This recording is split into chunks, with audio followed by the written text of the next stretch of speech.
दोस्तों आपके अपने चैनल फिन ब्रिलियंस पर आपका स्वागत है। और दोस्तों आज हम डिस्कस करने वाले हैं एक सदाबहार सेक्टर के बारे में, जो सेक्टर है गोल्ड एंड ज्वेलरी का सेक्टर। तो इस सेक्टर की आज हम 5 कंपनियों के बारे में डिस्कस करेंगे, जिनमें से जो पहली कंपनी है उसका मार्केट कैप अंडर 8,000 है, और दूसरी कंपनी का मार्केट कैप अंडर 6,000 है, और तीसरी कंपनी का जो मार्केट कैप है वो 3,000 से कम का है, और जो चौथी और पांचवी कंपनियां हैं ये दोनों कंपनियां एसएमई कंपनियां हैं। इंडिया का retail market fast growth face में है, जहां पर ये इंडस्ट्री अगर हम देखेंगे FY 24-25 तक $100 बिलियन के आसपास का था। वहीं पर 2030 तक एक्सपेक्ट किया जा रहा है कि ये इंडस्ट्री $150 बिलियन तक पहुंच सकता है। वहीं पर इस इंडस्ट्री का जो कैगर रहेगा, जो ग्रोथ का कैगर निकल कर आ सकता है, ये 6% से लेकर 14% तक हमें देखने को मिल सकता है। और जो ब्रांडेड ऑर्गेनाइज्ड रिटेल प्लेयर है, इनका भी मार्केट शेयर काफ़ी तेज़ी से इंक्रीज कर रहा है। FY 19 तक देखेंगे तो जो ब्रांडेड और रिटेल प्लेयर का मार्केट शेयर था ये 22% का था। वहीं पर 2025 तक देखेंगे, FY 2025 तक ये 36 से लेकर 38% तक का मार्केट शेयर हो चुका है। यानी कि जो ऑर्गेनाइज्ड और रिटेल प्लेयर्स है ये अपना मार्केट शेयर बढ़ा रहे हैं। तो जो छोटे रीजनेबल प्लेयर थे इनका मार्केट शेयर डाउन हो रहा है। और टियर 2 टियर 3 जो सिटीज़ है वहाँ पर ऑर्गेनाइज्ड प्लेयर काफ़ी तेज़ी से अपना स्टोर ओपन करते हुए हमें नज़र आ रहे हैं। तो दोस्तों वीडियो शुरू करेंगे उससे पहले एक इम्पॉर्टेंट डिस्क्लेमर देना चाहेंगे। ये video just for study purpose के लिए है, इन्फॉर्मेशन पर्पस के लिए है। मेरी तरफ से बाय सेल होल्ड का कॉल नहीं है। तो सबसे पहली कंपनी को हम देखेंगे PNGS ज्वेलर्स लिमिटेड। तो ये कंपनी मोस्टली हम इसको देखते हैं तो महाराष्ट्र की साइड में फैली हुई है। तो इनका जो मुख्य बिजनेस जिस जगह पर फैला है वो पुणे और मुंबई है। तो इनका जो बिजनेस होता है अगर हम देखेंगे तो डायमंड्स में इनका बिजनेस होता है, गोल्ड में इनका बिजनेस है, सिल्वर में इनका बिजनेस है, वुमेन ज्वेलरी में इनका बिजनेस है, मेन ज्वेलरी में इनका बिजनेस है। अगर इनके पास प्रोडक्ट देखेंगे तो कई सारे जो ज्वेलरी के प्रोडक्ट्स होते हैं वो इनके पास हमें देखने को मिलते हैं।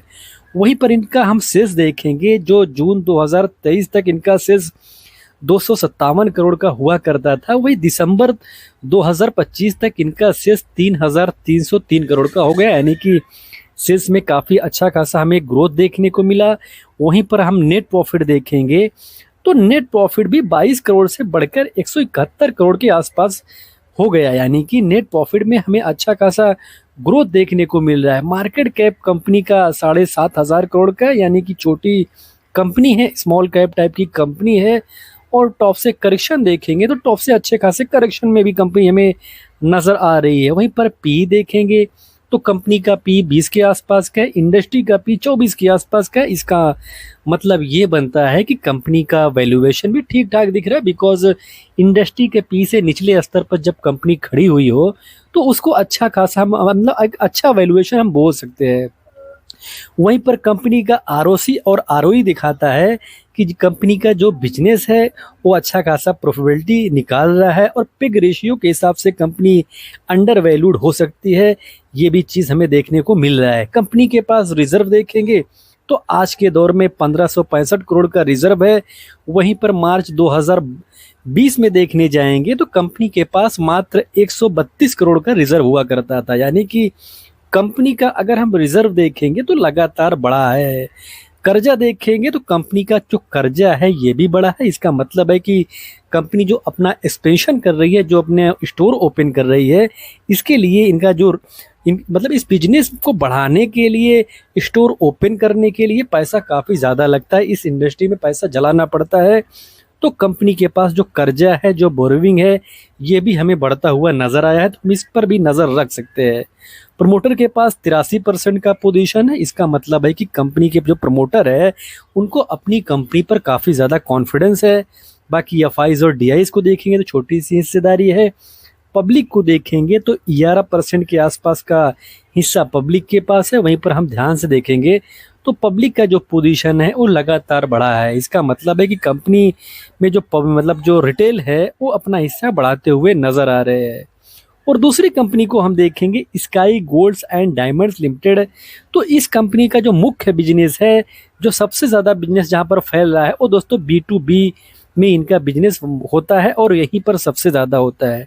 और इनका काम देखेंगे तो गोल्ड एंड ज्वेलरी में इनका काम होता है। ये डिज़ाइन करते हैं, मैन्युफैक्चरिंग करते हैं, मार्केटिंग करते हैं और सेल भी करते हुए नज़र आते हैं। और इनका जो बिजनेस होता है मोस्टली दोस्तों, ये कंपनी एक्सपोर्ट करती हुई नज़र आती है। और आप देखेंगे कई सारी कंट्री में ये कंपनी अपना जो बिजनेस है वो बढ़ा रही है, यानी कि एक्सपोर्ट मार्केट पर काफ़ी विशेष ध्यान देती हुई कंपनी हमें नज़र आ रही है। सेल्स देखेंगे तो इस कंपनी का जो सेल्स जून 2023 में 376 करोड़ का था, आज के दौर में वो 1768 करोड़ का हो चुका है। और नेट प्रॉफिट देखेंगे तो नेट प्रॉफिट में भी जो ग्रोथ है, वो ग्रोथ हमें बता रही है कि इनका जो बिजनेस है लगातार बढ़ रहा है, लगातार अच्छा कर रहा है। मार्केट कैप 6000 से भी कम का है, यानी कि छोटी कंपनी है, टॉप से ठीक ठाक करेक्शन में खड़ी होती हुई हमें नज़र आई है।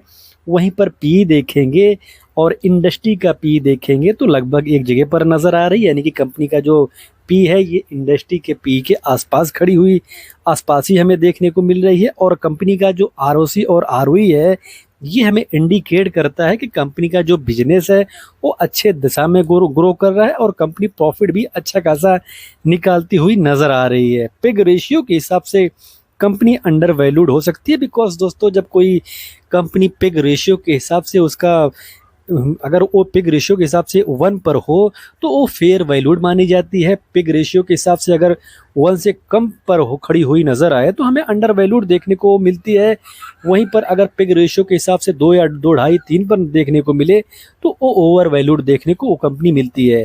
लेकिन दोस्तों इसमें भी कई सारी चीज़ें हैं, कई सारी फैक्टर हैं जिस पर हम नज़र रख सकते हैं। तो आपको ये चीज़ जानना होगा कि पिग रेशियो से काफ़ी पिक्चर क्लियर होता है, लेकिन 100% क्लियर हो जाए ये भी नहीं होता है। तो रिजर्व के मुकाबले में कर्जा देखेंगे तो रिजर्व के मुकाबले में तो कर्जा कम है, लेकिन अच्छा खासा कर्जा है। और मैं फिर से वही बोलना चाहता हूँ कि इस बिजनेस में रिटेल जो ये बिजनेस है, इसमें स्टोर ओपन करना पड़ता है तो उसमें काफ़ी ज़्यादा लागत लगता है। तो ऐसे में कंपनियां कर्जा लेती है, लेकिन अगर कंपनी का नेट प्रॉफिट लगातार अच्छा करे कंपनी का सेल्स अच्छे ढंग से ग्रो हो तो जो ये बोरोविंग होता है ये कंपनियां कम भी करती हुई नजर आ सकती है। तो प्रमोटर के पास देखेंगे तो 51-52% का पोजीशन हमें देखने को मिलता है।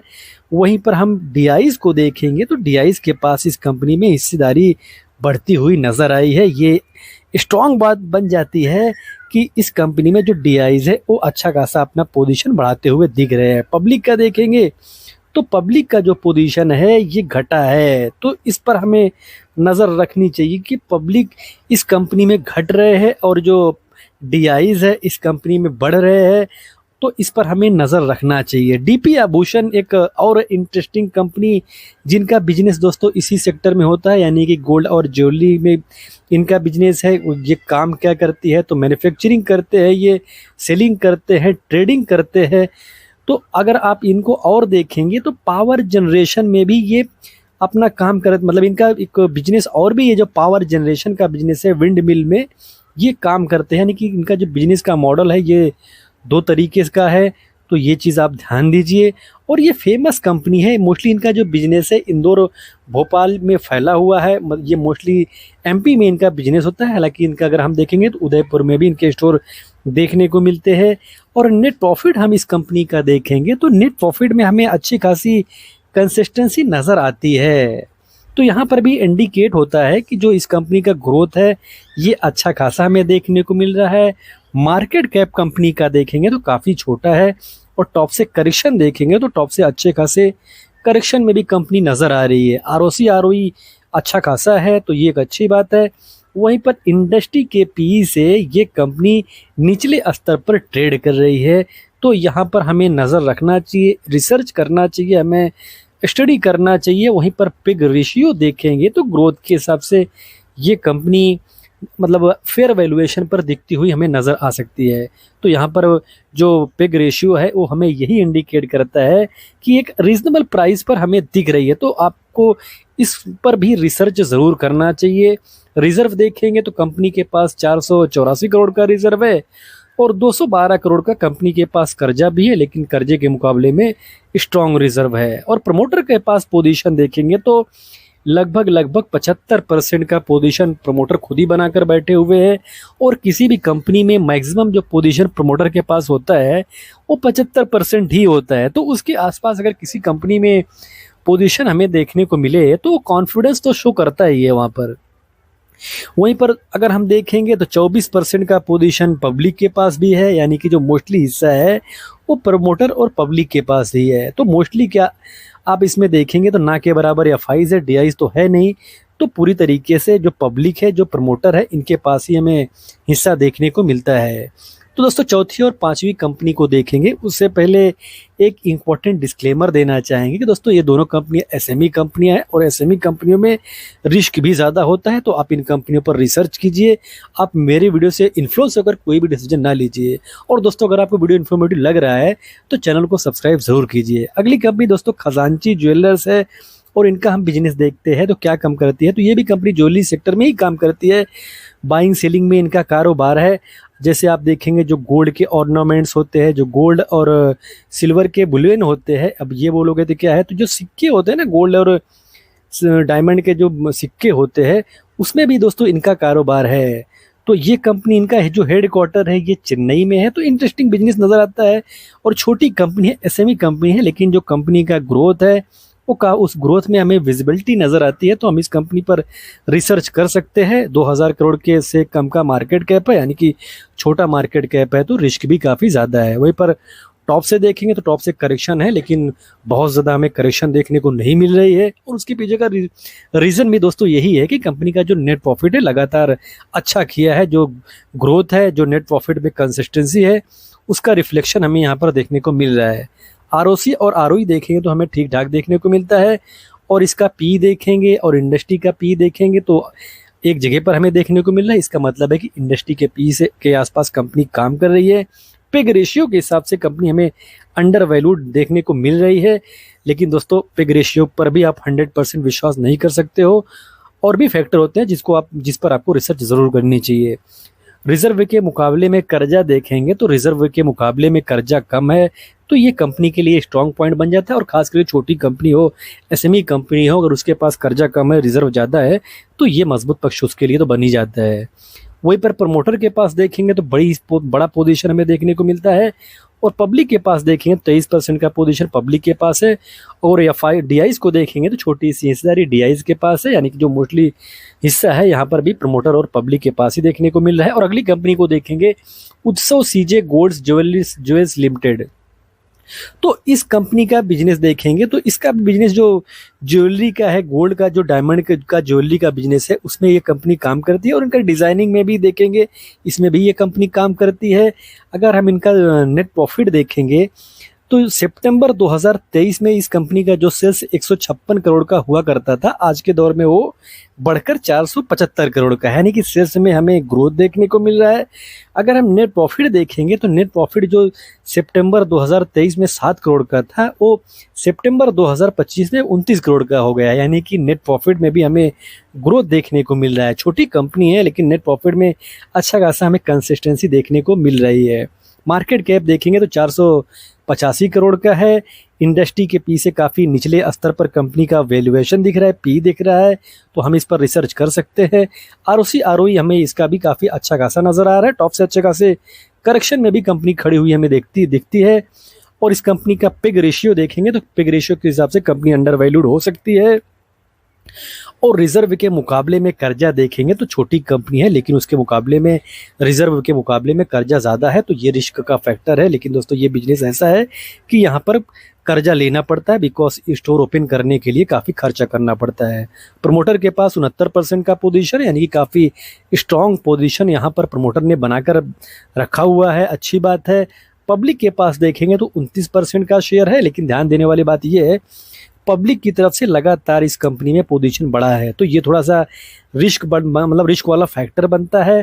थोड़ा सा इस पर चौकन्ना ज़रूर होना चाहिए कि पब्लिक की हिस्सेदारी बढ़ रही है, एफआईज और डीआईज का पोजीशन घट रहा है, और थोड़ा सा इसमें जो प्रमोटर है उनका भी पोजीशन घटा है, तो थोड़ा इस पर चौकन्ना तो हमें रहना ही पड़ेगा।